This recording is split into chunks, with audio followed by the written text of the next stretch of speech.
Thank you for watching, and today let's take a look at X-Cutioner. Why not? Because, you know, X-Men 97 and all that.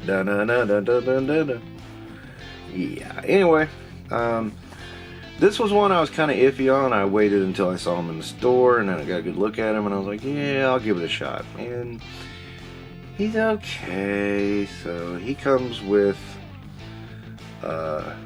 this little rod that looks like a cattle prod. He comes with a spear. He comes with the Cone of Doom, which I gotta admit, this looks stupid. It looks stupid in the cartoon too. And then the Super Soaker of Death here. I call it this because, let's just face it, this looks like a Super Soaker. I mean, it does. It's a Super Soaker. So, and then you have X-Cutioner himself.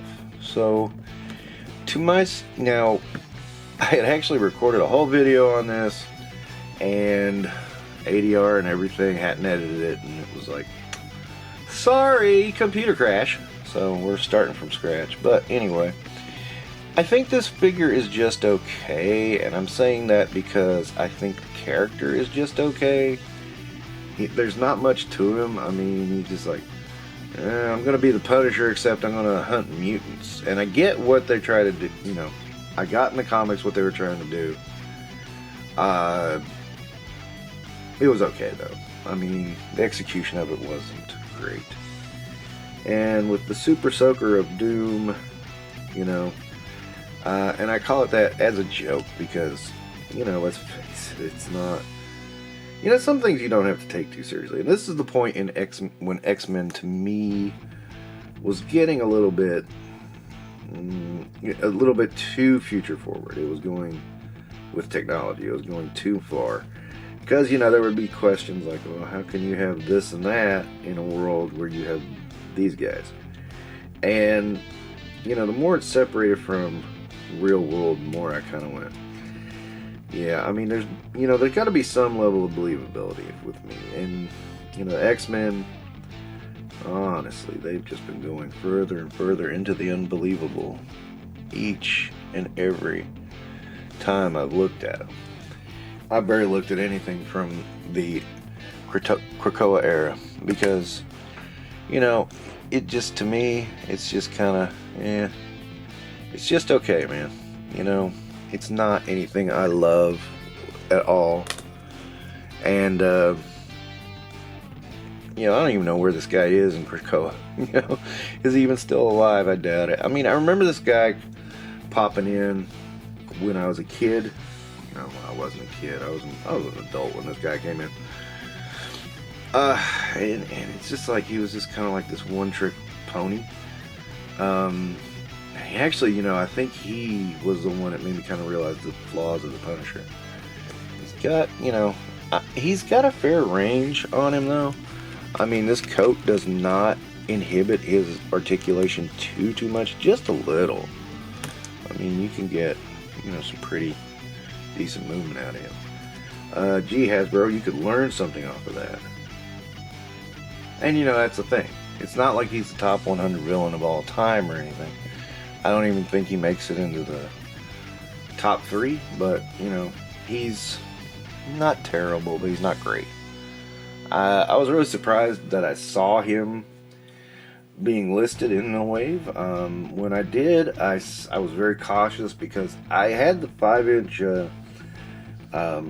Toy Biz one. Hated it. I hated that figure so bad. I don't hate this one, but you know, at the same time, he's not a favorite. He's just okay. I mean, you know, this is kind of bland now. It's very dated. This sash does not get in the way too much as well, and it's flexible and it moves. One time that gummy plastic's coming in handy is when it's flexible stuff over top of the figure. Otherwise, that shit is terrible and ruins a good figure. It's not made for joints, it's made for coats. Remember that, guys. Remember that. Every time you tell us these things, remember your own words. I don't hate him. I don't love him. I'm neutral. I would not have bought him if I already had one.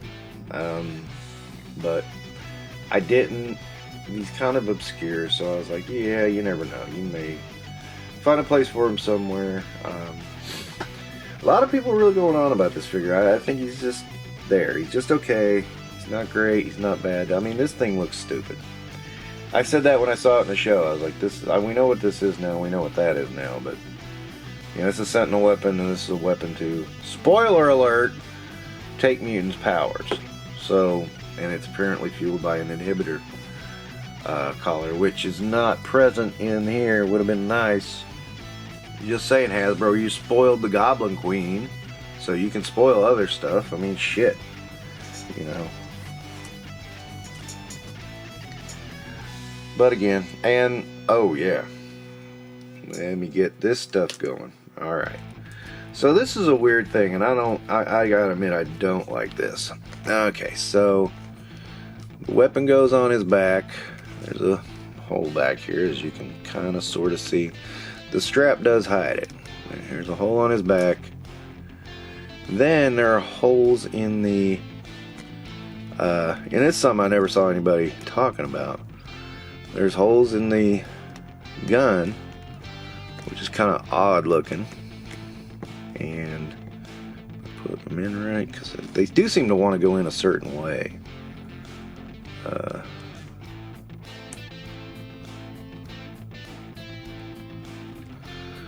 Yeah, but anyway, you put those in, and that's how he carries his gear around. Oh, shit. I think I did it backwards. Hold on just a second. Shit. Okay, so I freely admit that I struggled with that a lot longer than I needed to, but that's the end result, and he can pull all that shit off his back at once. So, you know, that's kind of weird, because when you take the gun off, where does the other stuff go? If you believe in the Highlander, it's like a Highlander coat thing where they hide the sword in the coat. It's like a fourth dimensional space thing. Maybe. Dear God, and it is sensitive. It just flew off. Alright, so his spear just kind of flew off his back and landed somewhere. I will find it later, but that's the X-Cutioner. I mean, again, he's okay. You know, a little oddball, but not terrible. I don't hate him. I mean, I don't hate him at all. Don't love him either. He's just one of those characters, dude. And, you know, the best I can say is he exists.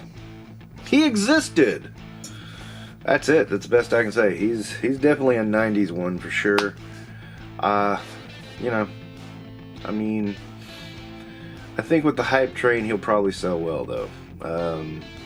But at the same time, I can understand somebody passing on him. That'll wrap up this episode. Don't forget to do all the nice little YouTube stuff, and take care, guys.